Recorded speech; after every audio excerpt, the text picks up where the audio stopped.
এখন বাজে 8:47। আমার আর যোজনার দুজনের খুব ভালোভাবে পুজো দেওয়া কমপ্লিট হয়েছে। জগন্নাথ দেবের দর্শনও খুব ভালোভাবে হয়েছে, আর তার সাথে ভোগও আমরা খেয়েছি। আরও অনেক জিনিস আছে, অনেক তথ্য, সেটা বাড়িতে গিয়ে আপনাদের সাথে শেয়ার করব।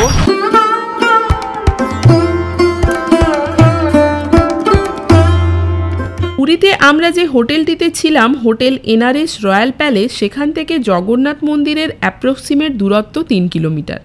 একটা অটো নিয়ে ভোর 5টার সময় রওনা হলাম মন্দিরের উদ্দেশ্যে, এবং আমাদের খরচ পড়ল 300 টাকা মতো। যে কোনো অন্য বড় মন্দিরের মতো পুরীর জগন্নাথ মন্দিরেও কিছু রেগুলেশন আছে, যার দরুন যদি আপনি ভোরবেলায় আসেন তাহলে এই অটো আর টোটোগুলি গেটের সামনেই নামায়, কিন্তু বেলা যত বাড়ে ভিড় বাড়ার সাথে সাথে এই অটো কিংবা টোটোগুলি একটু আগেই নামিয়ে দেয়। ধরুন 400 থেকে 500 মিটার পায়ে হেঁটে যেতে হয় মন্দিরে ঢুকতে গেলে। এখন আমরা আছি জগন্নাথ মন্দিরের সাউথ গেটের সামনে, আর এই সকাল সকাল সবাইকে জানাই good morning from Puri Jagannath মন্দির। ভারতবর্ষের 4টি ধামের মধ্যে অন্যতম ধাম হচ্ছে এই জগন্নাথ মন্দির।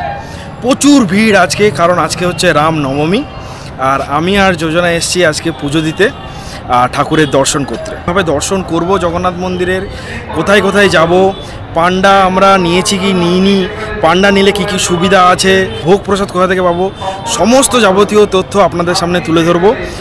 আশা করছি আমার এই ভিডিওতে আমি সব তথ্য দিতে পারবো। তাহলে শুরু করা যাক আজকের দ্বিতীয় দিনের পর্ব। আপনারা ফ্রিতে জুতো যদি আর মোবাইল রাখতে চান এটাতে ফ্রিতে, আর বাইরে যেগুলো আছে, বাইরে এই যে যত ছাতা টাঙিয়ে আছে ওগুলো সব হচ্ছে চার্জেবল।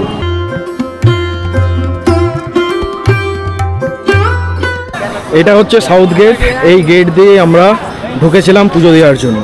পুরীর এই জগন্নাথ মন্দিরে সারা বছরই দর্শনার্থীদের ভিড় থাকে, আর আমরা যেহেতু এসেছিলাম রামনবমীর দিনে, তাই ভিড়ের পরিমাণও চোখে পড়ল। সাউথ গেটের পাশেই কাউন্টারে জুতো আর ব্যাগ রেখে আমরা ধীরে ধীরে প্রবেশ করলাম জগন্নাথ মন্দিরের ভেতরে। তবে আমরা যে সময় গেছিলাম সে সময় প্রচুর মানুষ ভোর 2-3টে থেকে লাইন দিয়েছিল ঠাকুরের দর্শনের জন্য। আর সেদিন রামনবমীর কারণে মন্দিরের গেট দেরি করে খুলেছিল, কারণ সকাল থেকে আরতি চলছিল, আর সেদিন মন্দির বিকেল থেকে বন্ধ হওয়ার কথাও ছিল। কম বেশি আপনারা সবাই জানেন যে পুরীর মন্দিরের ভেতরে ভিডিওগ্রাফি অ্যালাউ নয়। তবে এবার আমাদের জগন্নাথ দেবের দর্শন পেতে বেশ বেগ পেতে হয়েছিল, এবং প্রবল ধাক্কাধাক্কির সম্মুখীন হতে হয়েছিল আমাদের দুজনেই। যদিও আমাদের ব্লগের মাধ্যমে জগন্নাথ দেবের মূল মন্দিরের ঠাকুরের দর্শন করার উপায় নেই, তবে পুরীর স্বর্গদ্বার মার্কেটের এই জগন্নাথ মন্দিরের কিছু গ্লিম্পস রইল আপনাদের জন্য। এটা হচ্ছে মেল ওয়াশরুম আর ওটা হচ্ছে ফিমেল ওয়াশরুম।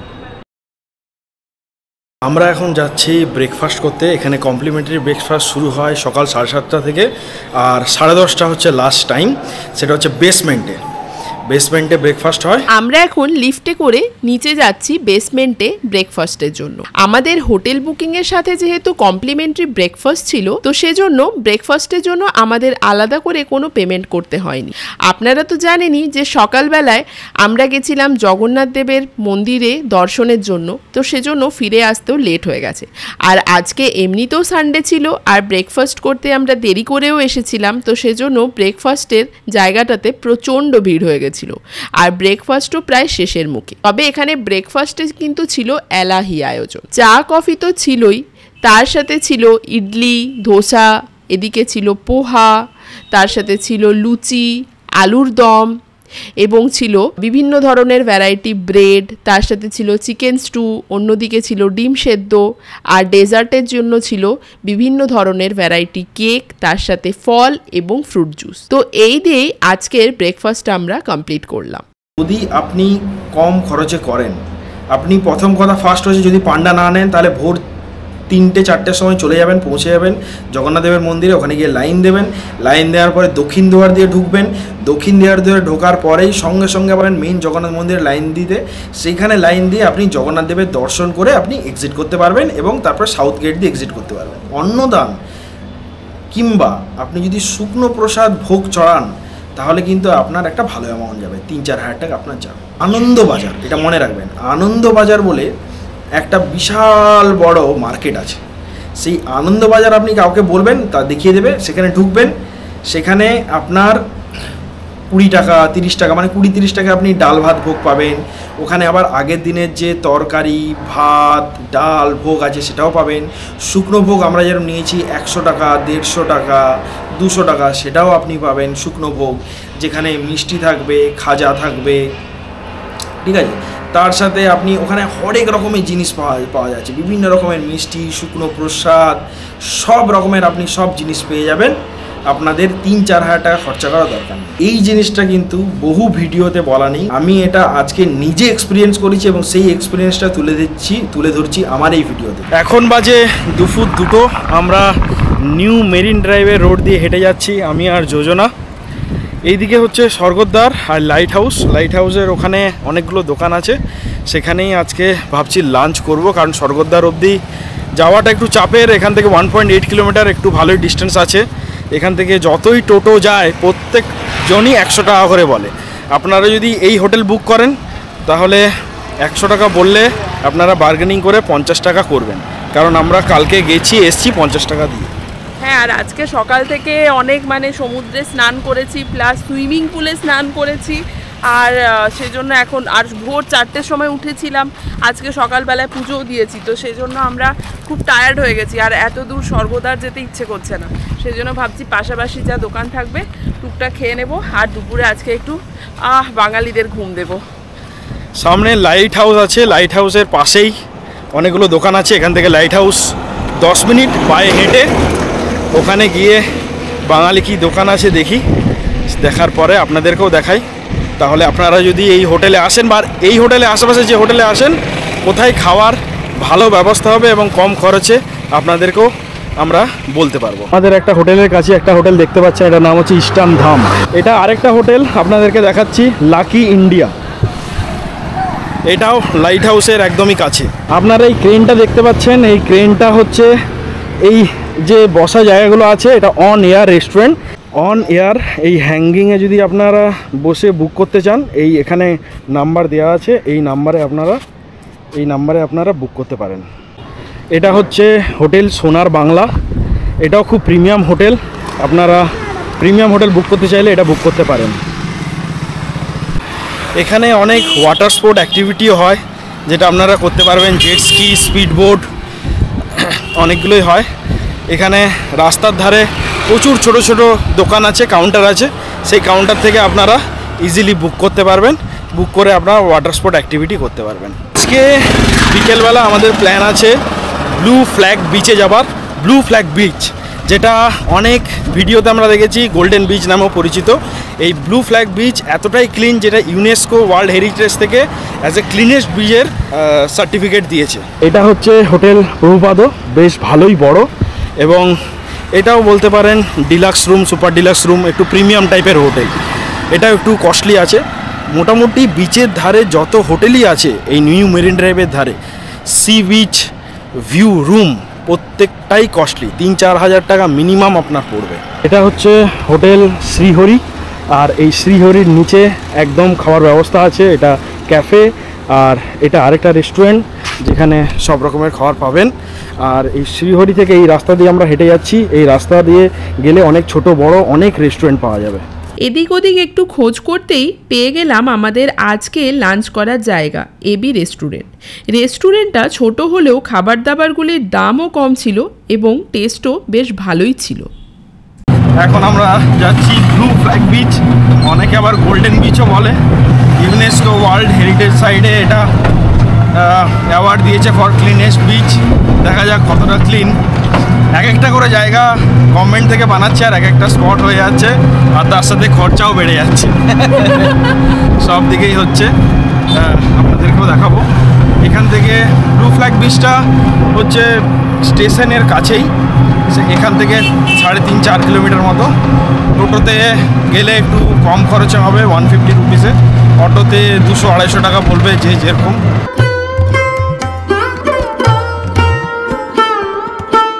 গোল্ডেন বিচে 3-4 হুইলার পার্কিং হচ্ছে, এটা বিশাল বড় পার্কিং এরিয়া।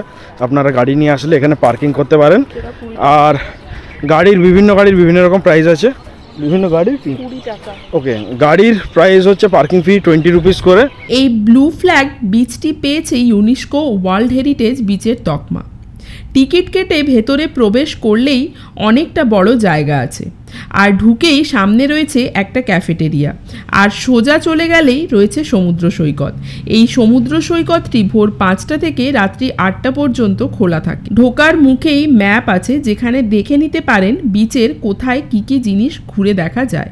এখন বাজে 6:45, একদম সানসেটের টাইম, দারুণ টাইমে আমরা এসেছি। আমি দাঁড়িয়ে আছি পুরীর সব থেকে ক্লিনেস্ট বিচ, সেটা হচ্ছে গোল্ডেন বিচ বা ব্লু ফ্ল্যাগ বিচ, বা বলা হয় UNESCO world heritage site awarded beach.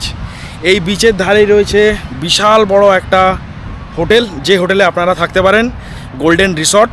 হোটেলটা বিশাল বড় রাজকীয় হোটেল। আর বিচটা আপনাদেরকে দেখাচ্ছি, দেখুন বিচটা কি ক্লিন, পুরো বালিটা একটুও কোনো মানে বলতে পারেন কোনো জায়গাতে একটু অপরিষ্কার বলে কিছু নেই, প্লাস্টিক কিছু নেই, যেটা জেনারেলি পড়ে থাকে প্লাস্টিক বা কোনো খাবার খেয়ে ফেলে দিল কোনো জিনিস। পুরো বিচটা কি ক্লিন, আর সানসেট হচ্ছে, দেখতে পাচ্ছেন কি দারুণ লাগছে সানসেটটা।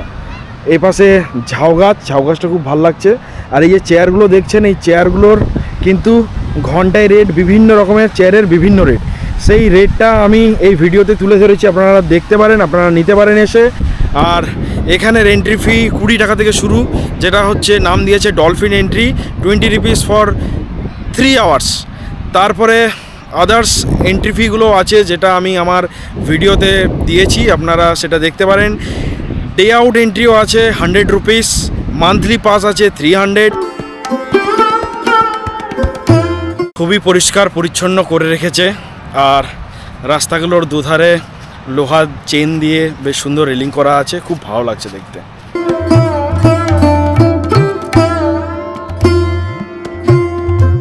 আপনারা আসলে সানসেটের টাইমটাই আসবেন, কারণ সানসেটের টাইমটা সত্যি অপূর্ব, মানে পুরো আকাশটা লাল রং, জাস্ট সূর্যটা ডুবছে। আর আমরা তার আধ ঘন্টা আগে এসেছিলাম, এখন সানসেটটা হয়ে গেছে, এখন আস্তে আস্তে অন্ধকারটা হচ্ছে। আর দেখতেই পাচ্ছেন পেছনে সমুদ্র কি ক্লিন পরিষ্কার, আর তেমনি সমুদ্রের তাণ্ডব, আর পুরো আকাশটা লাল রং ছেয়ে গেছে, দারুণ লাগছে।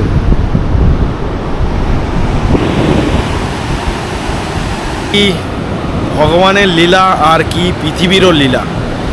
চারিদিকে শুধু সৌন্দর্য আর সৌন্দর্য, যদি গুছিয়ে রাখা যায় এর থেকে বেশি মানে সুন্দর আর কিছু হতে পারে না। আজকে এই বিচটা এত ক্লিন করে রেখেছে বলে আমাদের বসতে, প্রত্যেকেরই আমার মনে হয় বসতে, হাঁটতে, চলতে এত ভাল লাগছে, মন থেকে এতটা শান্তি লাগছে।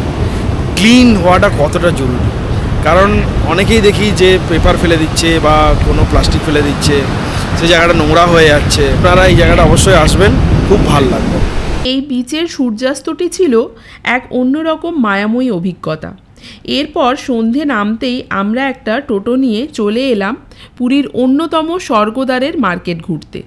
ভাড়া নিয়েছিল 100 টাকা।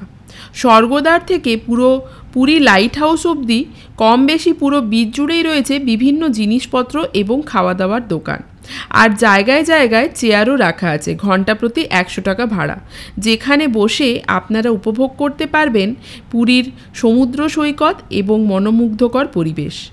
বিচের উল্টো দিকেই রাস্তার পাশেই আছে অনেক ট্যুরস অ্যান্ড ট্রাভেলসের আউটলেট। এখান থেকেই আমরা আমাদের কালকের জন্য একটি ডে ট্যুরের বুকিং করে নিলাম। এরপর বিচের ধারেই দুজনে গল্প করতে করতে একটু মার্কেট ঘুরে রাত্রের ডিনার নিয়ে পাড়ি দিলাম আমাদের হোটেলের উদ্দেশ্যে। আশা করি আমাদের আজকের ব্লগটি আপনাদের ভালো লাগবে, আর ভালো লাগলে একটি লাইক, শেয়ার এবং সাবস্ক্রাইব করার অনুরোধ রইল। দেখা হবে পরের ব্লগে, ততক্ষণ পর্যন্ত সবাই ভালো থাকবেন।